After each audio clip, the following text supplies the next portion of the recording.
사람은 누구나 이렇게 잘 살기를 원합니다. 그래서 돈 많이 벌 수 있는 직업, 그리고 좋은 배우자를 만나길 원하고, 또 좋은 집에서 단란한 가정을 이루면서 비싸고 좋은 차를 타고 싶어 합니다. 남들이 부러워하는 그러한 삶을 살기 위해서 열심히 이렇게 살아가고 있죠. 그러다 보니까 많은 사람들이 이 상대적인 삶을 살아가고 있다라는 것이죠. 남에게 보이기 위해서 자신의 그러한 행복의 가치를 남과 비교하여서 그렇게 살다 보니까 오히려 이 상대적인 행복을 꿈꾸기 때문에 늘 마음 한켠에는 어려움이 있습니다. 불편함이 있고 힘듦이 있죠. 예를 들면 이런 겁니다. 이제 집 한 칸 가지는 게 꿈이라고 이렇게 생각을 해서 이제 지하 단칸방부터 시작을 해서 월세, 전월세, 그리고 마침내 이제 집을 한 칸을 샀어요. 그런데 그 사이에 내가 아는 친구는 여행도 다니고 그리고 놀러도 다니면서 쓸 것 다 썼는데 집이 몇 채가 된 겁니다. 이러한 말을 들으면 잠시 가졌던 이 행복이 금세 사라져 버리고 다시 불행을 느끼게 된다라는 것입니다.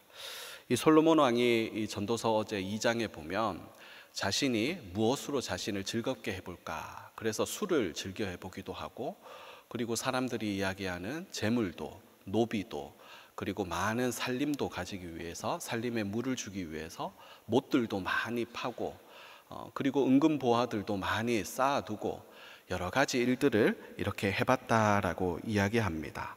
그래서 전도서 2장 10절에 보면 무엇이든지 내 눈이 원하는 것을 내가 금하지 아니하였으며 무엇이든지 내 마음에 즐거워하는 것을 내가 막지 아니하였다라고 이렇게 고백을 했죠. 이 솔로몬이 이러한 모든 것들을 자신의 마음의 행복을, 즐거움을 위해서 해봤는데, 그런데 어제 본문 11절에 보면 그 결론이 무엇입니까? 무익하다라는 거예요. 이 모든 것들을 해봤는데 무익하다. 왜 그럴까요? 인생에 참된 의미가 거기에 있지 않기 때문에 그렇습니다. 사람들은 인생의 참된 의미가 기쁨과 이 즐거움을 누리면서 행복하게 사는 것이 인생의 목적이다라고 이렇게 생각을 하고, 자신의 기쁨과 자신의 즐거움을 위하여서, 나를 위하여서 그렇게 이것도 가지고 저것도 가지려고 합니다. 그러나 솔로몬 왕은 이것을 다 해봤는데 그 수고가 헛되다라는 것을 자신이 깨달았다라는 거죠. 왜냐하면 이 모든 인간에게는 공통적으로 이렇게 주어지는 이 죽음의 문제, 죽음의 벽이 놓여 있었기 때문에 그렇습니다. 그래서 솔로몬 왕은 이 땅을 살아가면서 남과 비교하면서 상대적인 그런 삶을 살아가지 말고 절대적인 문제인 이 죽음이라는 이 문제 앞에서 이 문제를 어떻게 해결할 것인가를 생각하면서 살아야 한다라는 것을 이야기합니다. 해 아래 살아가면서 상대적인 삶의 최고 정점을 찍었던 이 솔로몬 왕이 말하는 상대적인 삶의 모습은 어떠합니까? 오늘 본문에서 이야기하는데요.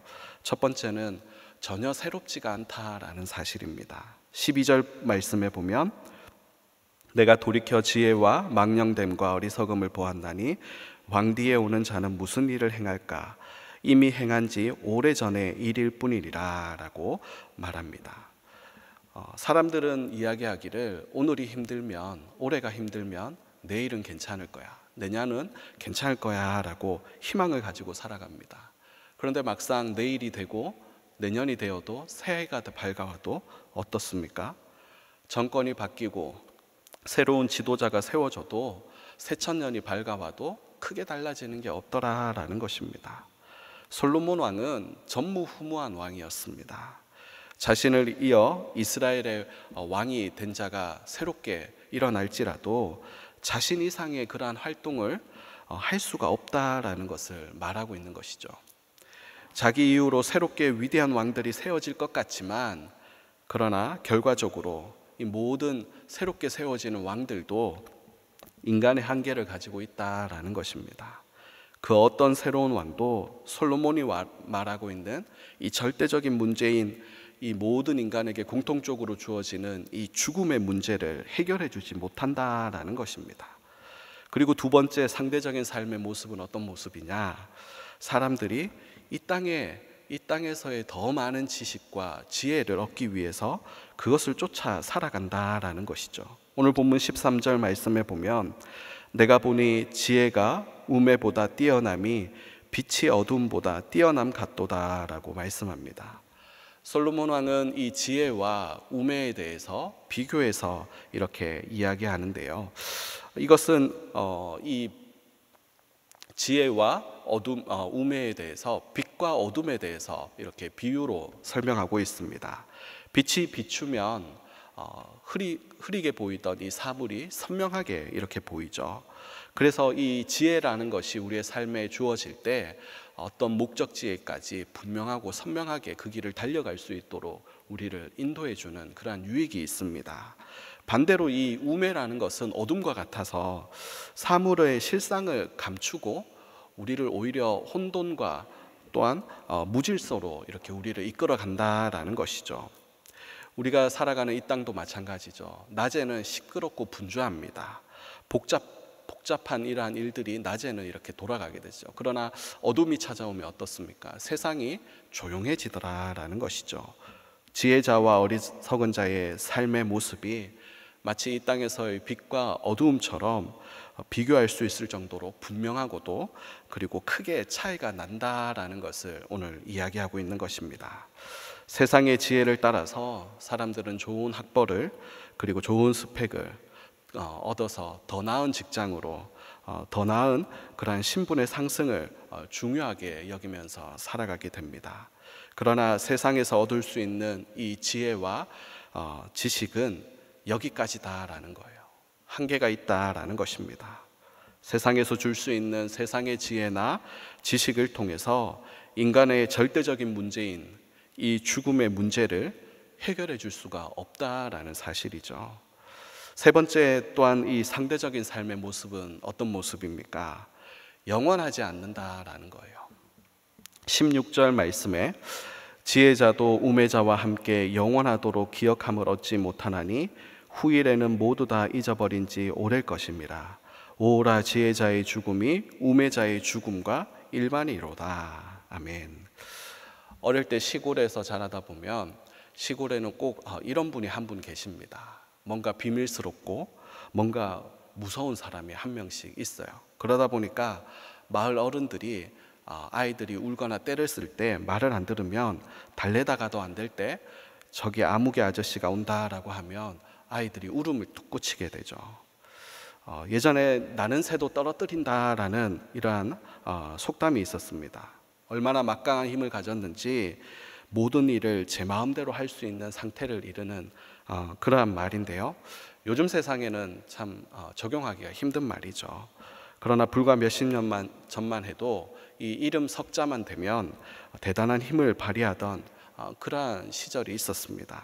이 사람들은 누구나 이 자기의 이름이 후대에 영원토록 기억되기를 원합니다. 성경에 잘 아는 요셉의 이야기가 있죠. 이 요셉이라는 인물이 대단했던 것은 이 애굽의 총리로 노예로 팔려간 자가 애굽의 총리가 되고, 그리고 요셉은 우리가 코로나 팬데믹을 지났는데 코로나 팬데믹을 지나면서 나라마다 셧다운이 다 되었었잖아요. 가정도 힘들어지고 그리고 나라 그리고 뭐 이런 직장과 회사가 다 문을 닫고 하는 회사들이 참 많았었는데 이 애굽의 총리로 있었던 요셉 시대에 이 기후 재앙이라는 팬데믹이 불어닥쳤습니다. 이 나라가 망할 수밖에 없는 7년이라는 대기근, 이 대재앙 이 가운데 이 요셉은 애굽뿐만 아니라 주변 나라를 구한 역사적으로 대단한 인물이었죠.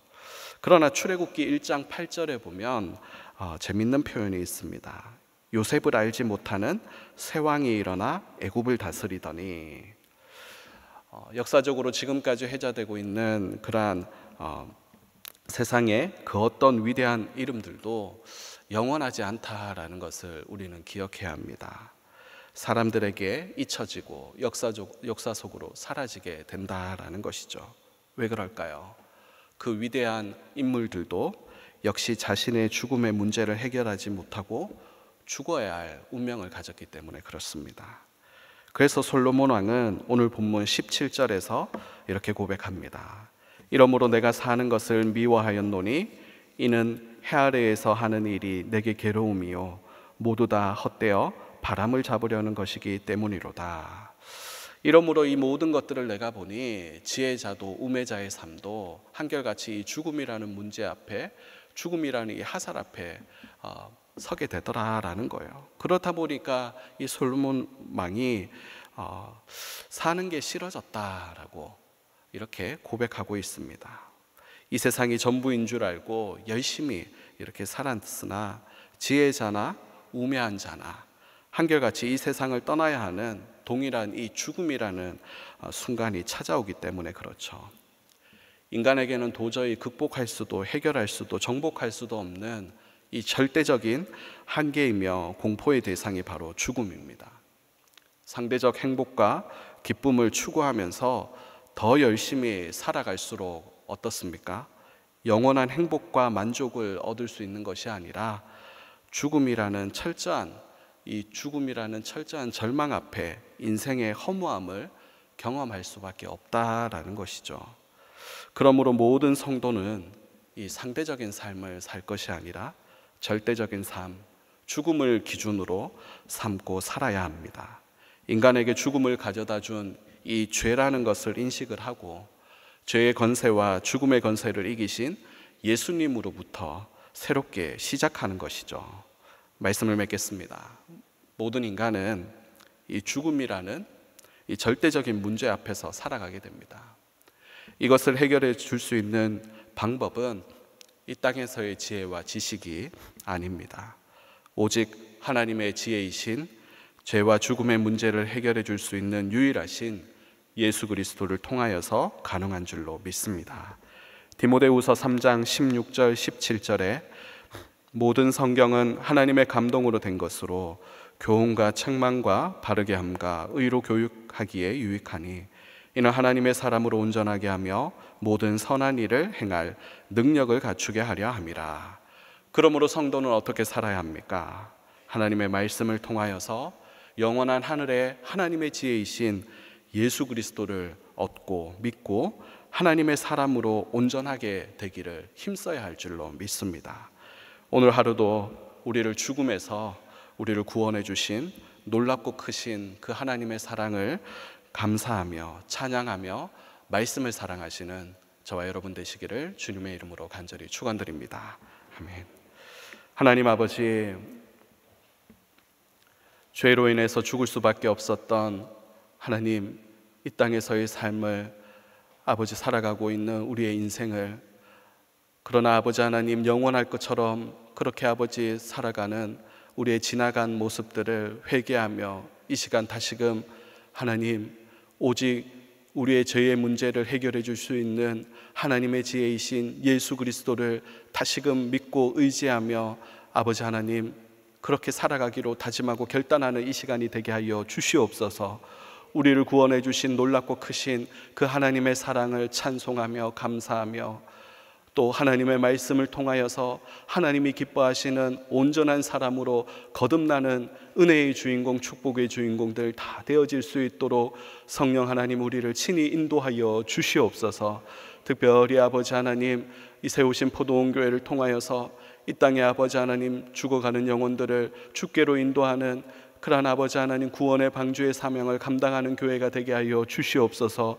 주님 오시는 그날까지 한 영혼 살리는 그러한 귀한 일에 귀하게 쓰임받는 포도원 교회 되게 하여 주시고 포도원 교회에 속한 모든 성도님들 다 되어질 수 있도록 은혜를 베풀어 주시옵소서. 하반기 사랑과 행복의 초대를 두고 아버지 하나님 이름을 작정하며 기도하며 아버지 그렇게 애를 쓰며 달려갈 때 주여 아버지 하나님 생명의 열매를 맺는 그런 아버지 은혜가 있게 하여 주시옵소서.